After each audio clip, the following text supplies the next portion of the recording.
Let us do few questions from exercise 8.3. I'll give few hints and solution and we'll discuss few problems. So let us start from question number 3. So we have 1 minus 1 by 2 plus 1 by 4 minus 1 by 8 plus and so on up to infinity. So if you see that this becomes a GP with common ratio minus half. So of course your mode R is less than 1. So you want to find out the sum of this. This becomes A upon 1 minus R. So this is nothing but 1 upon 1 plus half. So this is 2 by 3, right? So let's say next question number 6. So we have 5, 1 by 1, 2, 5 by 2 into 3, 5 by 3 into 4, and so on, 5 by n into n plus 1. Now you know that this is nothing but the telescopic series going up to infinite. So you know that, so your Sn, so your sum is nothing but summation n runs from 1 to infinity 5 upon n into n plus 1. So you put n is equal to 1 over here, it becomes 1 into 2. So you put n equal to 2 over here, so it becomes 2 into 3 and so on. So that's how it works. So now since you can take 5 outside and 1 upon n into n plus 1 can be written as 5. Let's go to the next page. 5 summation n runs from 1 to infinity. So we will take the partial fraction of this. So put n is equal to 0 in the next bracket. So it becomes, and leave 1 by n as it is. So 0 plus 1 plus. So you put n plus 1 is equal to 0, n is minus 1. So put n is equal to minus 1 here and leave this factor as it is. So that becomes 1 upon minus 1 into n plus 1. So here you have written this as 1 by n minus 1 by n plus 1. So now if you expand it, it will become a telescopic series. So you put 1, then you put 2, then you put 3 and so on. If you keep on doing like this, you will come to know that these factors will keep on cancelling each other and we are left with the answer 5. Have question number 11. I'll give you the hint. So here you have n 0 to infinite 1 by 2n plus minus 1 raised to power 5 by n. So you can separate the summation over these two terms and you just distribute this summation and you will get n runs from 0 to infinity 1 by 2 raised to power n plus summation n runs from 0 to infinity minus 1 power n by 5n. So both are the geometric series with common ratio half and common ratio 1 by minus 1 by 5 respectively, and having first term, both of them having first term as 1. So now you simply apply S is equal to A upon 1 minus R and you will get the desired solution. Okay. So let's move to the question number 16. Right. So this is your question number 16. N runs from 1 to infinity 6 upon 2n minus 1 into 2n plus 1. Right. Again, so you have two terms in product, so you can use a partial fraction and you will get the telescopic series. N runs from 1 to infinity. So directly put 2n minus 1 is equal to 0. So it becomes, so the value of 2n will become 1. So you put 1 over there. So you will get what? So you will get 1 plus 1 plus. If you put 2n plus 1 is equal to 0, it becomes minus 1. You put minus 1 over here. So what you get? You get 1 upon minus 1 into 2n plus 1. We'll keep the factor as it is. So it becomes 6. N runs from 1 to infinity. 1 by 2 2n minus 1 plus 1 by 2n, minus 1 by 2n plus 1. Because both of these factors has 2, it has minus 2, so the minus sign will be there and we'll keep the 2 outside. So that's how we do it. So let's calculate it. So it becomes, take this 2 outside, it becomes 6 by 2 3, and you put n is equal to 1 over here, so 2 into 1 minus 1, so it becomes 1 by 1 minus. Put 1 over there, so it becomes 2 into 1 plus 1, 1 by 3 plus. So now you put n is equal to 2 over here, so it becomes 2 into 2 4 minus 1, 1 by 3, and here it becomes 1 by 5, and so on. 1 by 5 minus 1 by 7 plus up to infinite. So now you know that these factors will keep on cancelling each other and you are left with 3. So your answer would be 3. So let me give you the hint of question number 17. It's a bit lengthy. So n runs from 1 to infinity, 40n upon 2n minus 1 whole square to 2n plus 1 whole square. See, now both of these factors having the second degree, so you need to make a partial fraction. So how you do it? You're done in your plus 2 class under the integration chapter. So all you need to do what? A upon the 1 degree 2n minus 1, b upon the first degree of this 2n plus 1, plus c upon, you take the second degree of this 2n minus 1 whole square, and d upon, take the second degree of this 2n plus 1 whole square. Now you should solve it. And get the values of a, b and c, and then further you can make summation so that the terms will cancel each other and you are left with a finite sum. So that's the hint of the question number 17. So now let's move to our next questions. So let's say question number 27. So it is pretty much easy to solve it. So you have n from 0 to infinite cos n pi, right? So that's, you want to solve this, that your cos n pi is inside. Now you know that your cos n pi will take the value either plus 1 or minus 1. So when you keep on adding those terms, that means you are actually left with this. So you cannot find a finite sum. Why? Because you know that if you apply the nth term divergence test to this is not going to be 0. This cannot converge to 0, and this is the necessary condition for a series to be convergent. And we see that a necessary condition is it cannot be fulfilled over here. So therefore our given series cos n pi is divergent. Let's say question number 28. Question number 28.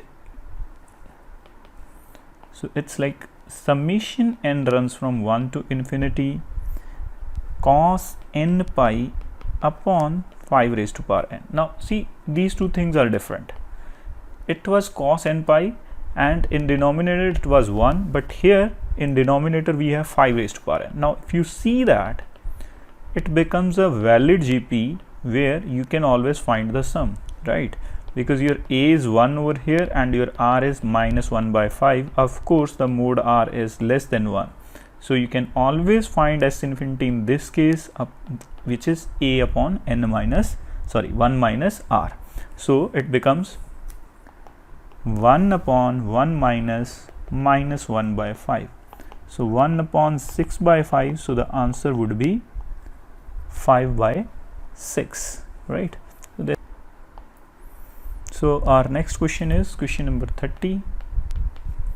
So here again you may get confused that whether it is convergent or divergent. Now if you see that, again we'll implement the nth term divergent test. That means this should necessarily go to 0 if we want this series to be convergent, right? So let us check it. So here you have log upon 1, log 1 by n. So it becomes log 0, which is minus infinite, right? So which is not going to 0. So therefore summation n from 1 to infinity log 1 by n will definitely be a divergent series. So it is a divergent series. So similarly I'll give you one hint that you should apply the nth term divergence test to both of these series, n raised to power n upon factorial n and factorial n upon 1000 raised to power n. So this is a hint, if you solve it, both will go to the infinite. So if you take, sorry, I would write it properly, that if you take limit n tends to infinity an, in both the cases this will go to infinite. So that is not going to 0. So by nth term divergence test, both are divergent. That you need to prove.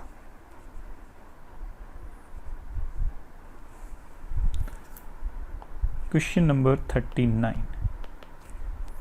Right. Now this is what? Limit n from 0 to infinite e upon pi raised to power n. That's what you want to find out. So now you know that here e is a number which is smaller than 3 and pi is a number which is bigger than 3. So you know that this forms a GP, right? This forms a GP with common ratio e by pi, and if you calculate it, it becomes approximately this thing, which is for sure less than 1, right? So that means the above series, the sum of the above series can be found by using the formula a upon 1 minus r. So 1 upon e minus pi, so it would be nothing but pi upon pi minus e. That's how the hint of question number 40.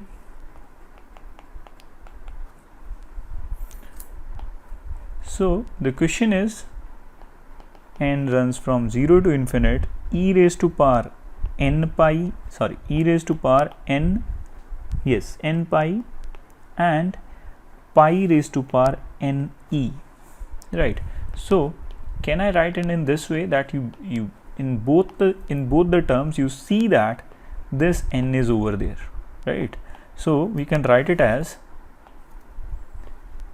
e raised to power pi and pi raised to power e whole power n, right? So this will again form a GP with r e by pi and pi by e. So when you calculate this will become a number which is greater than 1. So therefore given series, which series? Summation n runs from 0 to infinity e raised to power n pi, pi raised to power n e is divergent. You simply calculate it, you will get the thing that this is gonna be a divergent series. In question number 45, we need to find out the value of x where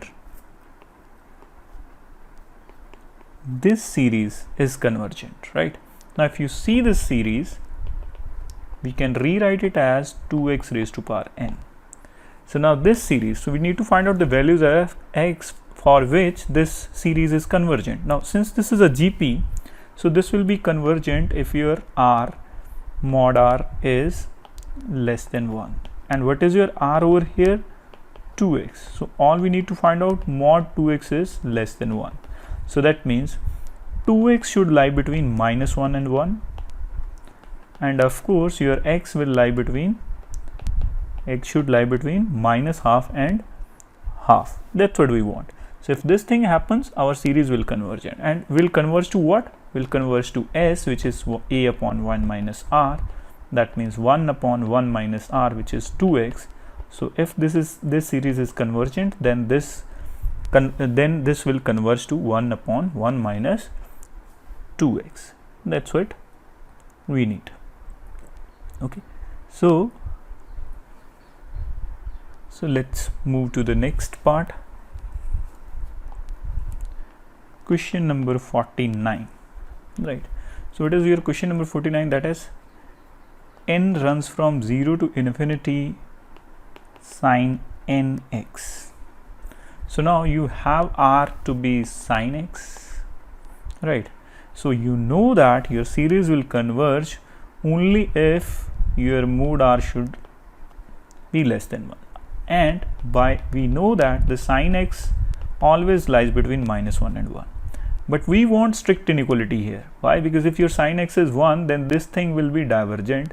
Even if your sine x is minus 1, in that case also your series will be divergent. So we need to exclude this equality sign from both of from these two inequalities, right? So for this, what we're gonna do, we'll exclude those values where sine x is equal to 1 or minus 1. So we know that at the multiple of pi by 2, odd multiple of pi by 2, sine x can take the value to be minus 1 or 1. So we'll say that the series will converge only if your sine x should not take the value plus minus 1, and this happens only if your x should not take the value of the type 2k plus 1 pi by 2, where k is some integer, right? So if your x is not equal to this, then this sum makes sense, this sum will be convergent. So if it is convergent, then of course we know that your s would be 1 upon 1 minus r. So here r is sine x, so it would be 1 upon 1 minus sine x. So let's say question number 61. So it says that make up an infinite series, make up an infinite series of non-zero numbers, non-zero terms that converges to any number you want.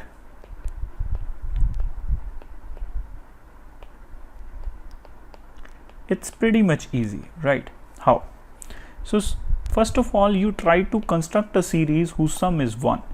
Now you want the sum to be k, so you just multiply it by k. So you in this way you will be able to generate such series. So let me give you the example. So if you think about this series is always convergent to 1. That's how. So see that.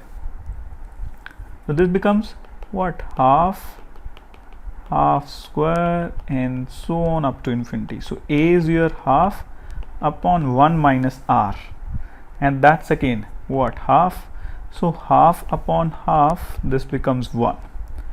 Now suppose, what do you want? Suppose you want the series should converge to 5.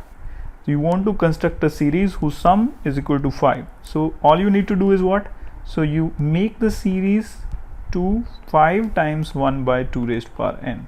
Why? Because you take the 5 common, and the remaining series you know that its sum is 1, so it becomes 5 into 1, 5, right? Similarly, you want the series should converge to 73, let's say. So how you gonna make such series? You just simply multiply this series by 73, and of course this sum will converge to 73. So that's how you construct a required series.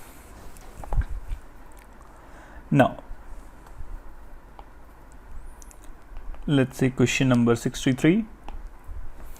So show that by an example that summation an by bn may diverge even if summation a and bn converges and no bn equal to 0. So this is an interesting question. Show by example that summation an upon bn, right, summation an upon bn may diverge even though summation an and summation bn converge, and keep in mind that no bn equals 0, of course, otherwise we cannot define an by bn, right? So this is very easy, right? So that's how, let's pick an example. So you take summation an is equal to 1 by 2 raised to power n, anything you want, you take a GP over here, right? So you take something like that. So take summation an is equal to summation n runs from 0 to infinity 1 by 2n, right? And pick another series, summation bn, right? And again you take something like that. Again, if you pick 1 by 2 raised to power n, even then it will work. So now you know that both of the series converges to 1, right? Because both are GP having common ratio half, so both are converging to, they are converging to 2. Both are converging to 2, right? 1 upon 1 minus half. So because I have started this particular series from 0, and in the last example I have taken this to be 1. So if you start from 1, so this will converge to 1, but if you start from 0, so here it will become 1. So here you have 1, so 1 upon 1 minus half, it will become 2, right? So when you start the series from this series from n is equal to 1, so you will converge, you will get the sum to be 1, and if you start from n is equal to 0, you will get the sum to be 2. But if you can easily see that no an and no bn are 0, but if you take an by bn, so that becomes summation half n by summation half n by half n. So this will get cancelled. So it will become what? N runs from 0 to infinity. This becomes only 1. So that means you will keep on adding ones infinitely many times. So of course this will be infinite, hence this will be divergent, right? So series individually are convergent, but if you take the ratio of these two and make a series, then the resulting series will be divergent. Okay, so now let's go to an interesting example. Let's say one more interesting example, and you try another examples as well. You will also get some another examples where this thing will not hold. Okay, so let's say question number 64. Now what does it say? It says that find a convergent series. Find convergent series such that A is equal to summation A and B is equal to summation Bn, and if you take the product summation An and Bn, it should not go to AB, right? So the product should be different. That's what we want to prove. Okay, so can we do it? Let's see, can we do it or not?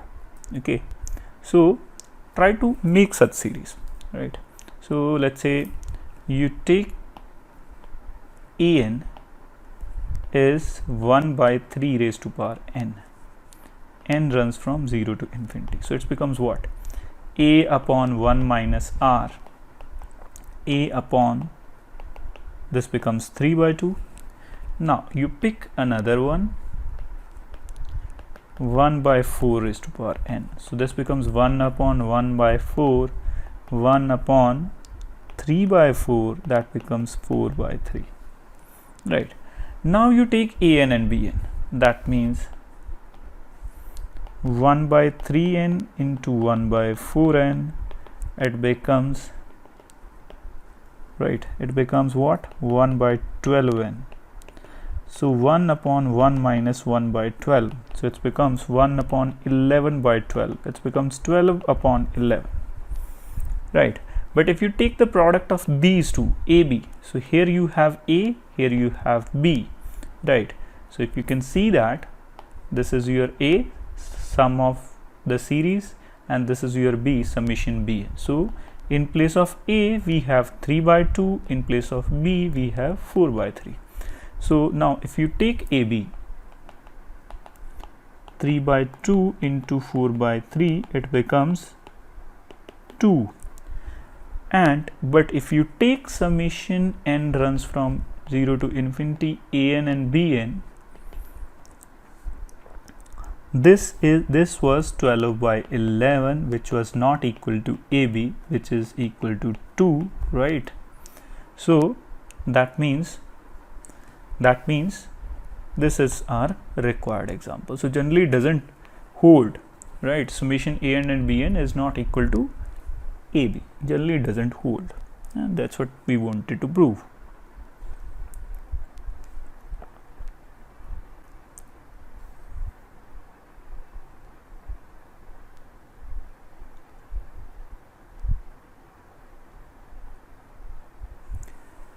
Similarly, you can try question number 65. We need to prove that your summation an by bn, right, it is not equal to A by B. So similarly you can try few series and such that this thing happens. So let's say go to question number 66. If summation an converges and your all an's are positive, right, what can be said about, let me write the proper wording, can anything be said about summation 1 by n an? I mean, can you say this, can you conclude something that summation 1 by n is convergent or divergent? Give reasons for your answers. So this is pretty much interesting. Again, so the n-th term divergent test will come into the picture, and you see that how we're gonna use it. Now since it is given that summation n from 1 to infinity or maybe 0 to infinity, we don't care, let's say an is convergent. Now if it is convergent, so what is the necessary condition? So necessary condition is if you take limit n tends to infinity an, it must be 0, right? Now if you talk about this one, so what can we tell about it? So let's say first of all, if it is convergent, then it must satisfy the n-th term divergent test. So the necessary condition is this whole quantity should be 0, but it is not so. Why? Because this is already 0. Why? Because summation an is convergent. So if it is 0, then if we check about 1 upon an, so of course your an is already 0 if you take n tends to infinity, so it becomes 1 upon 0, which is nothing but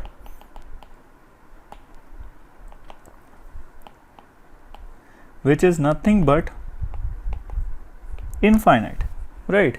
So therefore limit n tends to infinity 1 by an is infinite, so it is not going to 0.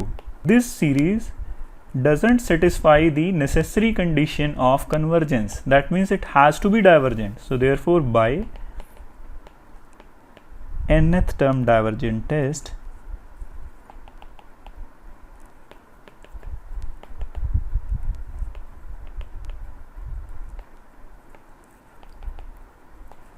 limit nth term divergent test, n